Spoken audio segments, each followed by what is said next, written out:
Assalamualaikum warahmatullahi wabarakatuh. Halo semuanya, gimana nih kabarnya? Semoga baik-baik aja ya. Nah, sebelum kita melakukan pembelajaran, kakak mau ingetin lagi bagi kalian yang belum absen, kalian bisa absen di kolom Google Classroom ya, sesuai dengan alur yang sudah kakak berikan. Nah, di sini kita akan beranjak pada bab baru, yaitu mengenai sistem koordinasi. Nah, dari gambarnya aja nih, kalian sudah terbayang belum nih? Kita akan membahas tentang salah satu sistem terkeren yang ada di tubuh kita. Ayo, mari kita menyelam lebih dalam lagi.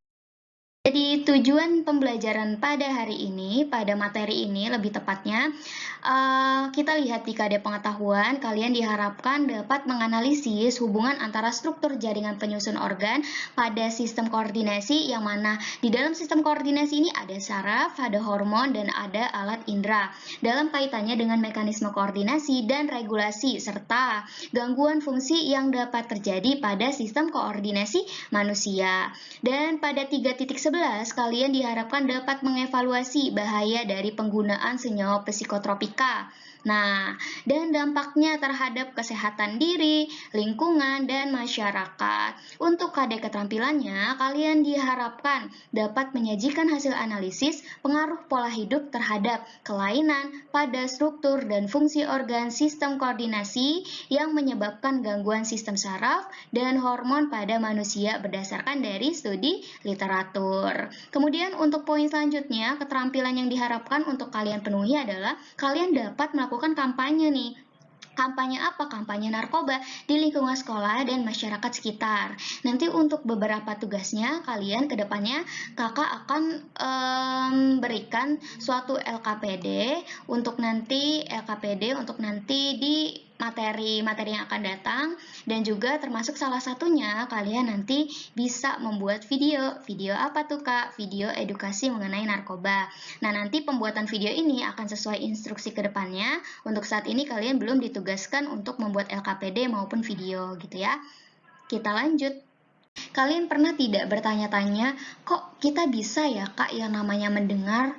Loh, kenapa ya kita tuh bisa mengolah suatu informasi? Dan kenapa juga dari suara yang kita dengar atau dari beberapa suara, dari bermacam-macam suara kita dapat membedakannya?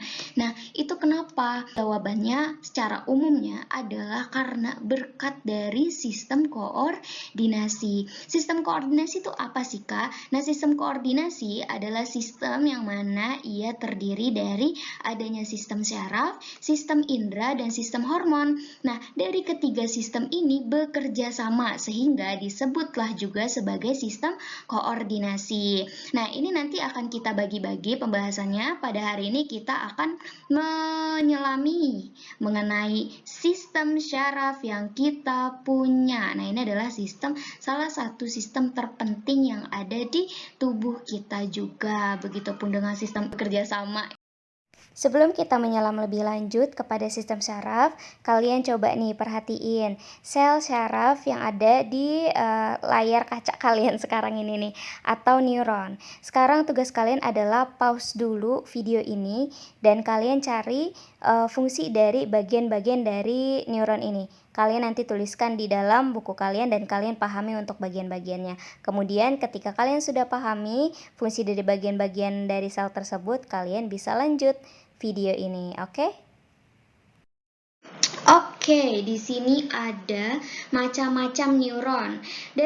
Kalau misalnya kita melihat nih, macam-macam neuron ini dibagi menjadi dua berdasarkan dari jumlah ulurannya dan juga berdasarkan fungsinya. Nah, di sini kita lihat kalau macam-macam neuron, apabila kita melihat dari berdasarkan jumlah ulurannya, maka neuron dibagi menjadi tiga.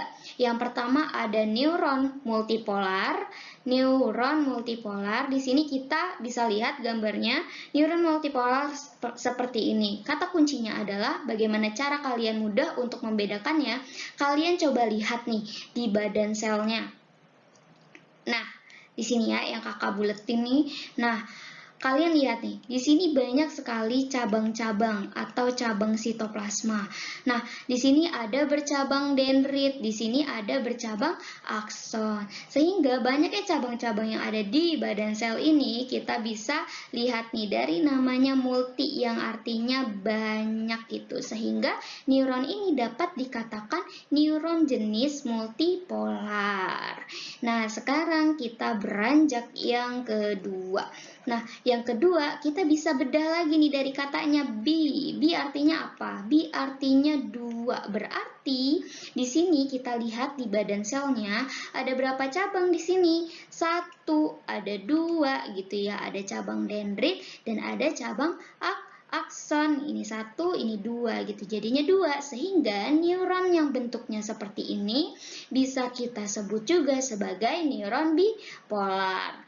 Lalu kita beranjak lagi nih yang ketiga, yaitu unipolar, neuron unipolar. Kita bisa lihat uni yang artinya 1 gitu. Nah, kita lihat nih di badan selnya ada berapa uluran? Di sini ada 1. Lalu dari 1 uluran si akson ini bercabang lagi menjadi 2. Tapi nanti kita patokannya dari badan sel, yaitu ada 1 gitu ya. Sehingga neuron tersebut, neuron ini disebut juga sebagai neuron unipolar. Kita lanjut. Semoga sampai di sini kalian sudah memahami. Oke, di sini ada macam-macam neuron. Kalau misalnya kita lihat berdasarkan dari fungsinya. Nah, yang pertama ada neuron sensorik, yang kedua ada neuron motorik, dan yang ketiga ada neuron konektor. Kita sama-sama bedah lagi yuk. Dari segi namanya, sensorik gitu ya, berhubungan sama sensor-sensor nih. Kira-kira bakalan berhubungan sama apa nih fungsinya nih? Nanti ia akan berhubungan dengan sistem indra, dengan indra kita gitu, dari berdasarkan fungsinya ya. Lalu kita lihat lagi nih, kita bedah lagi nih untuk yang kedua, ada neuron motorik. Kita lihat dari katanya motor. Motor itu artinya apa? Bergerak. Apa sih sesuatu yang bergerak tuh di tubuh kita? Ada apa yang dinamakannya dengan otot ya. Nah, kemudian kita lanjut nih, neuron yang ketiga. Neuron yang ketiga nih, kalian pasti hatam banget nih ya, konektor. Connect artinya apa? Menghubungkan. Oke? Menghubungkan atau terhubung. Pokoknya sesuatu yang hubung gitu, menghubung-hubungkan gitu. Nah, sebetulnya nih neuron konektor menghubungkan apa sih dia? Nah, dia di sini fungsinya adalah untuk menghubungkan antara neuron sensorik dengan neuron motorik. Nah, di sini nih, di tengah-tengahnya ada neuron konektor. Karena neuron konektor ini fungsinya adalah mengkonek antara neuron sensorik dengan neuron motorik. Yuk kita lihat untuk neuron sensorik tadi, atau bisa juga disebut dengan neuron indera, berfungsi menghantarkan impuls syaraf di sini ceritanya, lalu dari indera menuju ke otak atau sumsum tulang belakang. Oke. Nah, ini bisa kita sebut juga sebagai saraf pusat gitu. Berarti di sini dia dari alat indera, impulsnya terus diteruskan ke dalam otak atau sumsum tulang belakang. Ciri-cirinya, badan selnya bergerombol membentuk ganglia. Jadi ganglia ini adalah kumpulan dari badan sel. Oke, kebayang ya, badan sel neuron gitu. Nah, yang kedua, dendritnya panjang dan aksonnya pendek. Nah, ini adalah ciri-ciri dari neuron sensorik. Gimana Kak kalau semisal buat neuron yang lain? Oke. Di sini ada neuron motorik atau bisa kita sebut juga sebagai neuron penggerak. Fungsinya adalah untuk membawa impuls menuju dari otak, impuls dari otak Oke, dari otak nih atau sumsum tulang belakang. Tulang belakang menuju apa? Menuju otot, otot atau kelenjar tubuh. Atau ini bisa kita sebut juga sebagai efektor tadi ya, efektor. Nah, ini adalah fungsi dari neuron motorik gitu. Nah, ciri-cirinya gimana nih? Dia dendritnya panjang, aksonnya juga panjang. Nah, ini biasanya motorik. Dan neuron motorik itu yang tadi kalian lihat tuh, yang di awal-awal, dia bentuknya seperti neuron multipolar gitu ya. Ini kakak jadi kayak gambar matahari gitu ya. Ini maksudnya dendrit. Nah, ini adalah akson dan ini adalah terminalnya gitu. Maka ini kebanyakan ada di dalam tubuh kita yang bentuknya seperti ini atau neuron multipolar atau juga neuron motorik gitu ya. Semoga bisa dapat dipahami. Kakak lanjut. Nah, di sini ada neuron konektor. Neuron konektor atau bisa juga disebut juga dengan interneuron. Fungsinya adalah untuk meneruskan rangsangan dari neuron sensorik menuju ke neuron motorik. Jadi nanti kalian lihat skemanya seperti ini nih. Di sini neuron sensorik ceritanya. Terus di sini neuron konektor. Nah, di sini neuron motorik gitu. Nah, di sini neuron konektor yang menjadi pengkonek dari neuron sensorik ke neuron motorik gitu. Semoga bisa dipahami. Nah, ciri-cirinya gimana? Dendritnya pendek, aksonnya panjang. Nah, itu ciri-ciri dari neuron konektor. Kita lanjut pada slide selanjutnya. Tadi kan kita udah kenalan nih sama sel saraf atau neuron nih. Nah, terus juga tadi kita kenal nih sama yang namanya ada rangsangan. Sekarang pertanyaan kita adalah gimana sih Kak cara si neuron ini bisa meneruskan suatu rangsangan? Bisa merespon suatu rangsangan ini caranya kayak gimana gitu sehingga kita tadi tuh bisa yang namanya mendengar, bahkan kita bisa merespon apa yang sudah kita ambil gitu informasinya dari alat indera kita. Nah, sekarang ini kita sudah masuk ke poin ke impuls syaraf. Gimana cara impuls syaraf ini dapat berjalan dari syaraf satu ke syaraf yang lainnya sehingga nanti sampai ke tujuannya gitu ya. Nah, sekarang kita fokus, oke? Di sini ada sel neuron. Kita ambil lagi sel neuron yang tadi kita lihat nih detailnya. Nah, ini adalah kondisi di luar sel yang mana nih yang bisa kalian lihat nih kondisi di luar sel berarti di sini-sini gitu ya. Nah, di sini ada ceritanya membran selnya. Dan di dalamnya di sini adalah dalam selnya nih, berarti ada di bagian dalam sini ya nih yang kalian bisa lihat di pointer kakak. Nah, kalian lihat sekarang di gambar ini, kalian fokus di gambar ini, oke? Di luar selnya, kalian bisa lihat ada tanda-tanda plus.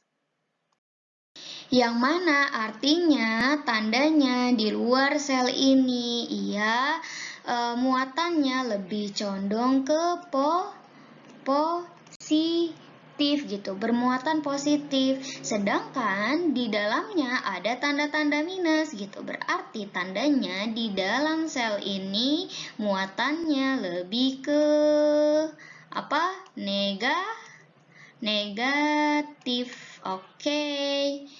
Nah, antara di luar sel dan di dalam sel ini sama-sama memiliki banyak muatan. Di antaranya di sini di luar sel banyak muatan Na+ dan di dalam sel ada beberapa muatan K+ gitu. Loh Kak, kok di sini K+ tapi kok di dalamnya minus gitu. Nah, tadi kan kakak udah bilang ya bahwa antara di dalam dan di luar sel ini ada beberapa muatan juga gitu dan di dalam sel ini lebih banyak muatan negatifnya dibandingkan si positifnya atau yang mewakili di sini ada K+-nya gitu.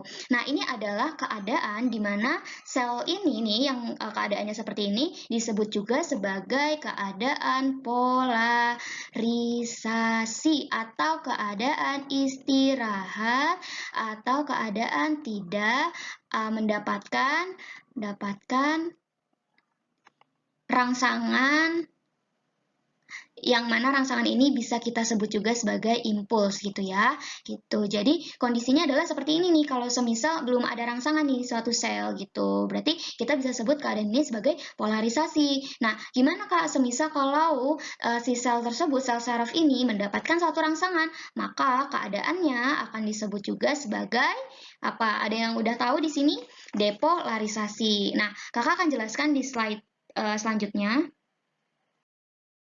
Nah, Kakak gambarkan lagi ya, misal di sini yang pertama tadi kita ngebahas tentang polarisasi, keadaan istirahat, oke? Atau tidak ada rangsangan atau impuls, banyak ya ataunya ya, rangsangan atau impuls, oke? Kakak buat di sini. Oke, ada lagi keadaan yang disebut juga sebagai depolarisasi atau keadaan di mana sel mendapatkan suatu rangsangan. Semoga kalian gak pusing lihat tulisan kakak. Nah, di sini kakak gambarkan keadaannya seperti apa. Kalau semisal dia depolarisasi. Nah, kalian bisa lihat ya perbedaannya, perbedaan muatannya. Loh, kenapa seperti ini ya? Kalau semisal dia mendapatkan rangsangan nih si sel neuronnya. Nah, karena ketika ada rangsangan, maka membran sel yang ada di neuron, membran sel neuron itu membuka gerbang untuk Na+, sehingga Na+ masuk ke dalam sel neuron. Nah, ketika Na+ masuk, Na+ kan muatannya positif ya. Banyaknya Na+ yang masuk, otomatis di dalam sel ini akan dominan muatan positif, sehingga terjadilah ini yang disebut keadaan depolarisasi. Dan begitu nanti seterusnya ketika rangsangan ini berjalan. Nah, rangsangan ini berjalan, teman-teman semua. Nih, nah di sini ya, kakak gambarkan lagi. Oke.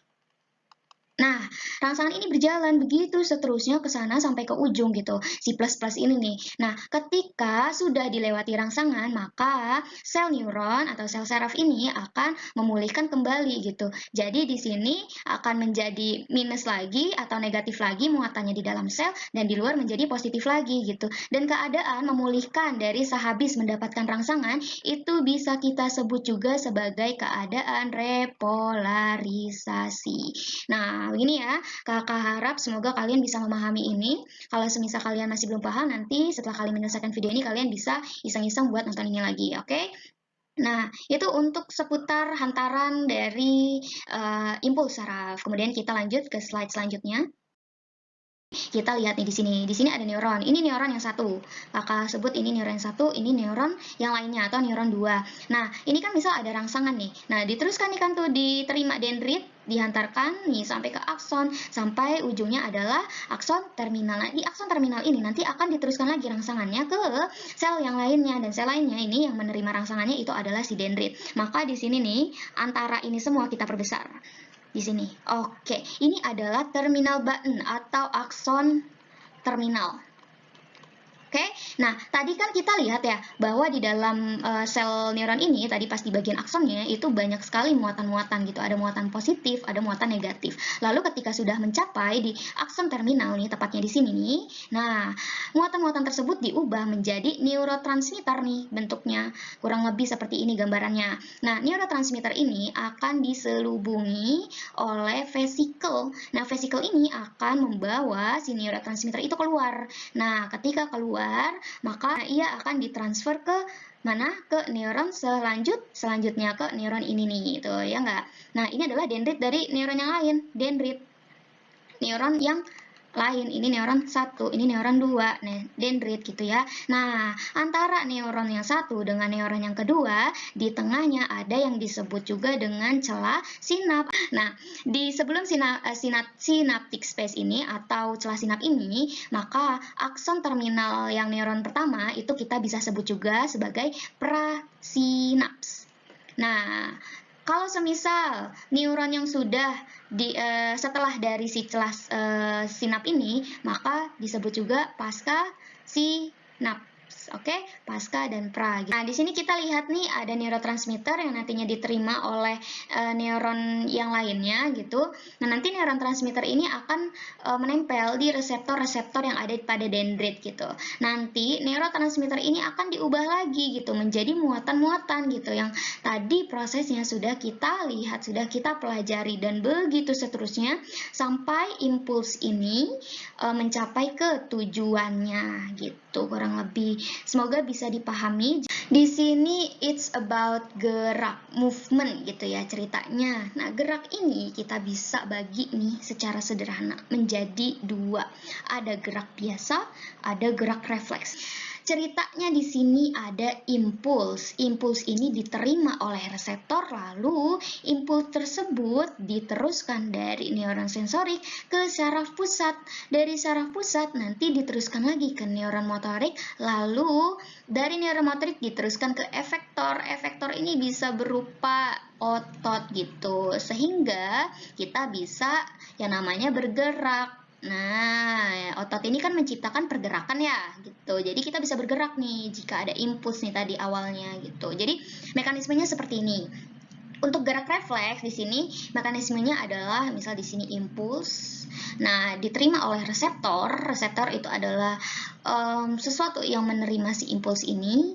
Nah, lalu dalam hal ini reseptor bisa berupa alat indera ya. Nah, kemudian dari reseptor diteruskan, diterima nih impulsnya sama neuron sensorik. Dari neuron sensorik nih masuk ke neuron konektor. Nah, neuron konektor ini ya ada di sumsum tulang belakang, STB ya kakak bilangnya, sumsum tulang belakang. Nah, ketika itu nanti diteruskan lagi ke motorik sehingga ke efektor. Berarti alur seperti ini ketika dia mencapai ke sumsum tulang belakang, otomatis dia tidak mencapai ke otak. Gerak refleks ini menciptakan gerak yang biasanya kita sebut juga sebagai kaget gitu. Ketika kita kaget, kita menciptakan gerakan-gerakan yang kita tidak sadari pada saat kita bergerak gitu. Ketika kita sudah bergerak, kita baru sadar bahwa kita bergerak gitu. Contohnya adalah ketika mungkin kalian, salah satu dari kalian ada yang pernah keinjek paku gitu. Maksudnya bukan kalian yang keinjek sama paku, tapi kalian yang nggak sengaja gitu nginjek paku. Nah, ada yang pernah, semisal ada yang pernah, nah pasti kalian tahu kan, ketika kalian nginjek paku nih, dan kalian kaget gitu, kalian bilang, aduh gitu, dan secara cepat gitu, kaki kalian akan mengangkat gitu. Nah, gerakan yang mana kalian menciptakan suatu kaget itu bisa juga disebut dengan gerakan refleks gitu. Jadi, hantaran neuronnya itu nggak sampai ke otak gitu, melainkan ke sumsum tulang belakang. Jadi, nggak diolah dulu nih informasinya saat kalian ada hantaran rangsangan impulsi pakunya itu gitu, yang mengenai dari indera praba kalian. Nah, sehingga kalian akan terjadi gerak refleks atau gerak yang tidak kalian sadari. Dan gerak refleks ini berlangsungnya sangat cepat dibandingkan dari gerak biasa gitu ya. Semoga bisa dipahami. Kakak next ke slide berikutnya. Oke, jadi sistem saraf manusia itu dibagi menjadi dua, teman-teman semua. Ada sistem saraf pusat dan sistem saraf tepi. Mari kita menyelam ke sistem saraf pusat terlebih dahulu. Nah, sistem saraf pusat ini kita bisa lihat terdiri dari dua, ada otak dan ada sumsum tulang belakang. Oke, nah sekarang kita menyelami ke otak dulu yuk. Salah satu teknologi yang paling canggih secara alam yang sudah kita punya. Ini adalah penampakan dari otak. Di sini otak bisa dibagi menjadi beberapa bagian. Bagiannya yaitu di sini ada yang namanya otak besar, ada otak besar dan juga ada otak kecil. Nah, otak besar nih kalian bisa lihat nih yang ukurannya lebih besar dibandingkan dengan otak kecil gitu ya. Nah, kalian juga bisa lihat di sini otak itu dilapisi oleh suatu lapisan yang disebut juga sebagai meninges. Kalau kalian ingat nih, kalau kalian tahu juga meningitis, tahu? Ini adalah salah satu penyakit yang menjangkiti meninges atau di lapisan otaknya. Nah, meninges ini itu dibagi lagi ada 3 lapisannya. Ada bagian pia mater nih yang lebih di dalamnya. Di bagian ini banyak ada pembuluh darah, lalu arachnoid ini di bagian tengah dari ketiga lapisan, ini dia berisi cairan. Arachnoid ini di lapisan kedua, dan di lapisan terakhir nih, yang paling luar dari lapisannya, ini adalah lapisan membran tebal fibrosa, yang melapisi otak, tuh ya, membran tebal. Dia melapisi otak. Lalu di sini kalian bisa lihat, ini ada otak tengah lagi nih bagiannya. Nah, lalu di bawahnya lagi kita bisa lihat ada jembatan farol, dan di bawahnya lagi di sini ada sumsum lanjutan, atau bisa kita sebut juga sebagai medula oblongata. Nah, gitu ya.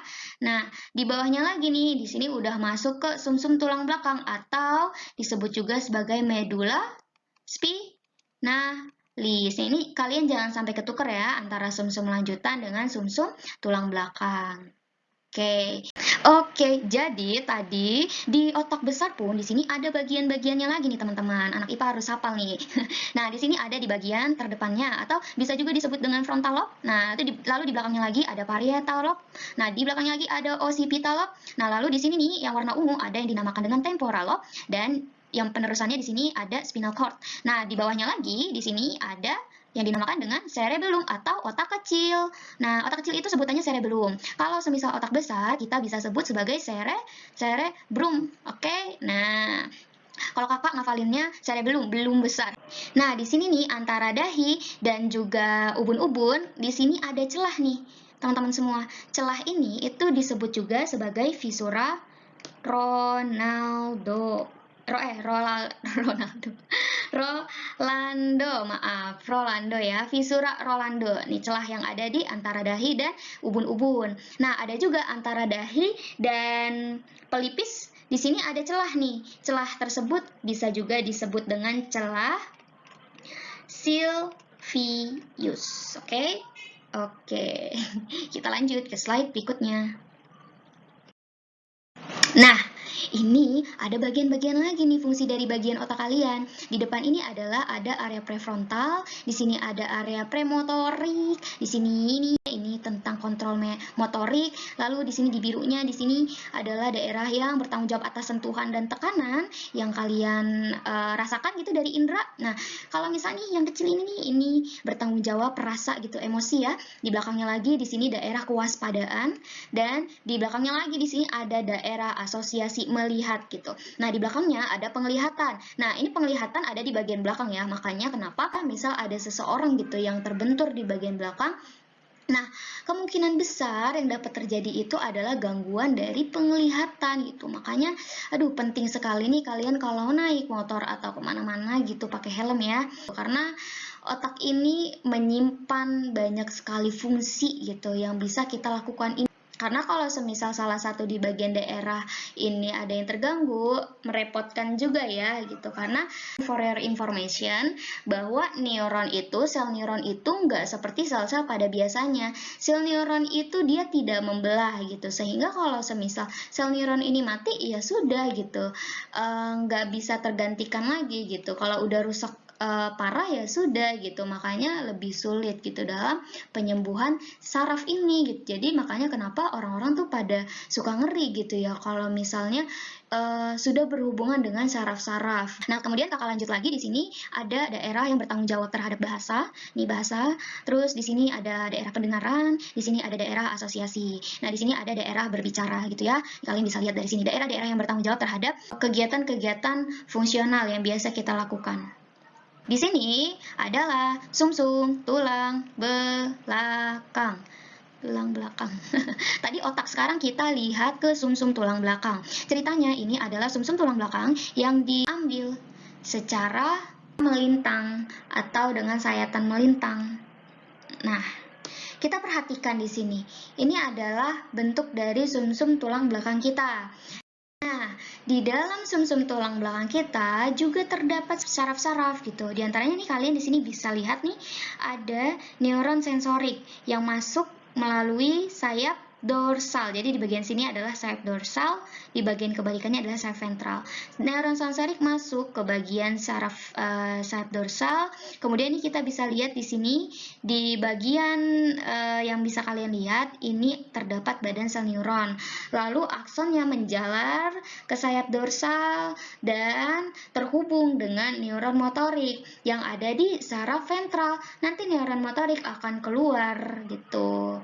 Nah, di tengahnya di sini terdapat yang namanya saraf neuron konektor gitu, yang mengkoneksi antara neuron sensorik dengan neuron motorik gitu ya. Semoga bisa dipahami nih. Jadi kita membahas tentang sistem saraf pusat. Nah, sekarang kita masuk ke sistem saraf tepi atau bisa juga disebut dengan sistem saraf perifer. Nah, sistem saraf tepi atau sistem saraf perifer ini pada dasarnya adalah lanjutan dari neuron yang bertugas membawa impuls saraf menuju ke dan dari sistem saraf pusat. Nah, kalau semisal kita lihat dari arah impuls yang dibawanya, sistem saraf tepi ini dibagi menjadi dua. Ada sistem saraf aferen dan ada juga sistem saraf eferen. Sistem saraf aferen ini adalah sistem saraf yang membawa impuls saraf dari reseptor menuju ke sistem saraf pusat. Gimana kalau misalnya eferen? Eferen adalah membawa impuls saraf dari saraf pusat menuju ke efektor gitu ya. Adapun juga di sini sistem saraf tepi atau sistem saraf perifer itu dibagi menjadi dua berdasarkan fungsinya. Ada saraf somatis dan ada saraf otonom. Kalau saraf somatis ini adalah saraf yang disadari, sedangkan saraf otonom itu saraf yang tidak disadari atau tidak sadar. Nah, cara ngebedainnya mungkin di sini kakak apalinnya adalah di sini otonom, auto gitu ya, auto gitu. Jadi auto aja gitu, nggak disadari gitu ya. Nah, itu seputar sistem saraf tepi. Nah, di sini kita akan fokus kepada saraf somatisnya terlebih dahulu. Nah, pada saraf somatis kita akan mengenal yang dinamakan dengan saraf kranial dan saraf spinal. Jadi di sini ada saraf kranial dan ada saraf spinal. Saraf kranial, nah ini jumlahnya ada 12 pasang. Nanti kita akan lihat apa aja di saraf kranial ini di slide berikutnya. Nah, lalu di sini ada yang namanya saraf spinal. Saraf spinal ini dibagi lagi, ada di bagian nih saraf leher gitu, yang berada di daerah leher ini nih, jumlahnya ada 8 pasang. Kemudian ada saraf punggung, jumlahnya ada 12 pasang. Ada saraf pinggang, jumlahnya ada 5 pasang. Dan di bawahnya lagi ada saraf pinggul, ada 5 pasang. Dan di bawahnya lagi ada saraf ekor, 1 pasang. Ketika dijumlahkan dari saraf leher menuju ke saraf ekor, maka jumlahnya ada 31 pasang. Nah, ini adalah saraf spinal. Kemudian kita lihat yuk yang ada di saraf kranial tuh 12 pasang apa aja ya. Ini adalah saraf kranial yang jumlahnya ada 12 pasang. Kalian bisa lihat di sini ya, ada saraf kranial yang pertama. Nah, ini adalah saraf yang bertanggung jawab pada olfaktori sensori. Berarti bertanggung jawab terhadap pembauan. Nah, pembauan. Begitupun seterusnya nih, kalian bisa lihat ini optik sensori eye, berarti berhubungan dengan penglihatan. Ada tokelar motor, abdusen motor, official motor. Biasanya nih yang ada motor-motor ini pasti berhubungan sama yang bergerak-gerak nih, berhubungan sama otot-otot gitu ya. Itu tadi adalah saraf apa? Ada yang masih ingat saraf apa? Saraf somatik. Sekarang kalian sudah beranjak ke saraf otonom. Nih, saraf otonom ini dibagi menjadi dua. Ada saraf simpatik, ada saraf parasimpatik. Nah, kita lihat nih di bagian sini. Fungsi dari saraf simpatik terhadap organ jantung, misalnya yang pertama. Nah, itu adalah tugasnya untuk mempercepat denyut jantung. Sedangkan untuk saraf parasimpatik, kebalikannya dari saraf simpatik, yaitu memperlambat denyut jantung. Begitupun seterusnya dengan organ-organ yang ada di tabel ini gitu. Jadi, antara simpatik dan parasimpatik itu kerjanya antagonis ya. Artinya adalah berseberangan gitu. Enggak linier gitu. Bukan berserbangan, apa ya bahasanya ya. kerjanya kebalikannya. Nah, kalau misalnya pupil memperlebar, parasimpatik memperkecil, pencernaan makan memperlambat, parasimpatik mempercepat, gitu ya. Dari kakak, semisal kalian ingin menghafalkan dari fungsi-fungsi dari saraf simpatik dan juga parasimpatik, kalian cukup menghafalkan fungsi dari saraf salah satunya atau saraf simpatik aja misal. Sehingga nanti untuk saraf parasimpatik kalian tinggal hafalin kebalikannya gitu dari saraf yang sudah kalian hafalkan. Tapi tunggu dulu, kalian jangan ditutup dulu video ini. Kakak mau kasih tahu dulu nih bahwa sebelumnya tadi kita sudah berbicara atau kita sudah belajar tentang sistem saraf gitu ya. Nanti di pertemuan yang pelajari lebih lanjut tentang sistem indera. Ini adalah sistem yang terhubung atau yang berkoordinasi juga salah satunya dengan sistem saraf gitu. Pertemuan kedepannya kita akan fokus pada sistem indera, sehingga nanti nih berdasarkan tadi tujuan pembelajaran yang kakak sebutkan di awal-awal itu kalian ada pengerjaan LKPD. Artinya nanti kakak pengen ngajak kalian buat kita uji coba bersama di waktu yang sama tapi di rumah masing-masing untuk uji coba pada sistem indera, yang mana nanti bahan-bahan yang kalian perlu siapkan dan alat-alatnya, bahan dan alat diantaranya di sini ada kertas, lalu penggaris, lalu pulpen hitam, atau spidol juga boleh, spidol hitam, lalu cotton bud, ada tisu, air tawar, atau mineral, dan ini adalah beberapa yang kalian nanti akan kalian larutkan di praktikum tersebut. Pertama nanti yang perlu kalian siapkan adalah gula, garam, antibiotik, cuka, Royco. Ini semua dalam jumlah kecil juga tidak apa-apa, apalagi antibiotik nggak usah beli banyak-banyak. Gula pakai aja yang ada di dapur, garam yang ada di dapur, antibiotik kalau semisal kalian ada, alhamdulillah. Kalau tidak ada, kalian bisa mungkin beli di apotek atau di mana gitu ya. Nah, ini dalam jumlah kecil saja, nggak usah banyak-banyak. Nah, terus ada cuka, kalian juga bisa ambil di dapur, atau kalian nggak ada minta sama tetangga atau saudara kalian gitu ya. Nah, Royco juga mungkin kalian punya gitu di dapur gitu ya. Nah, ini nanti adalah alat dan bahan yang perlu kalian siapkan untuk pertemuan kedepannya gitu. Kalau semisal kalian ada kendala untuk memiliki bahan atau alat ini, silakan komunikasikan kepada kakak gitu. Nanti akan kita cari solusi bersama. Kemudian ya segitu yang kakak dapat sampaikan, karena kita juga terbatas oleh waktu gitu, kakak nggak bisa menjabarkan sampai berjam-jam gitu ya di penjelasan ini. Jadi kakak harap kalian bisa baca-baca lagi nih di buku-buku kalian gitu. Dan jangan lupa setelah kalian menonton video ini akan ada sesi tanya jawab Q&A ya, question and answer gitu. Jadi bagi kalian yang ada pertanyaan dari penjelasan kakak ini, atau kalian ada bacaan lagi yang sekiranya kalian kepo-kepo nih terhadap sistem ini gitu, kalian tulis aja pertanyaan kalian, lalu teman kalian yang lain silakan gitu, kalian yang tidak bertanya boleh sekali untuk menjawab pertanyaan dari temannya gitu, untuk menjawab atau menambahkan atau menyangkal atau meluruskan gitu, sangat dipersilakan. Nanti akan kakak awasi diskusinya, dan juga nanti kakak juga akan menjawab apabila pertanyaannya belum terjawab tapi waktunya sudah habis, atau nanti kakak juga ikut meluruskan. Nah, kalian manfaatkan sesi ini untuk kalian tuntaskan kekepoan kalian terhadap suatu ilmu pengetahuan termasuk biologi gitu. Jadi nanti kalau sesi Q&A ini sudah berakhir, kakak akan beri instruksi kalian untuk mengisi suatu kuis. Nah, kalian ada kuis nih, jumlah soalnya nggak banyak gitu, jadi langsung aja kalian isi kuisnya, kita bermain bersama. Di sini nanti ketrack gitu ya, masing-masing di antara kalian gitu. Oke, mungkin sampai segitu saja. Kurang lebihnya kakak mohon maaf ya apabila dalam penjelasan ini atau dalam penyampaian kakak terdapat kata-kata atau tindakan kakak yang kurang berkenan sekiranya di hati kalian gitu. Mohon dibukakan pintu maaf selebar-lebarnya gitu. Sampai jumpa di pembelajaran yang akan datang. Kita masih ada sesi selanjutnya, nanti kakak akan tutup ketika waktunya sudah habis gitu ya. Nah, kakak tutup untuk sementara. Terima kasih banyak bagi yang sudah menyimak video pembelajaran ini. Semoga ilmu yang diterima dapat terserap dengan baik. Semoga kita senantiasa selalu dimudahkan juga ya dalam menuntut ilmu. Selalu semangat walaupun daring gitu. Ilmu ada di mana-mana. Pokoknya kebaikan yang mendatangi diri kita gitu, kita manfaatkan dengan baik gitu, agar nanti kedepannya kita akan menjadi manusia yang bermanfaat gitu, yang dapat berkontribusi dengan dunia secara maksimal. Oke, sekian dari kakak. Wassalamualaikum warahmatullahi wabarakatuh. Jangan lupa untuk sesi selanjutnya. Oke.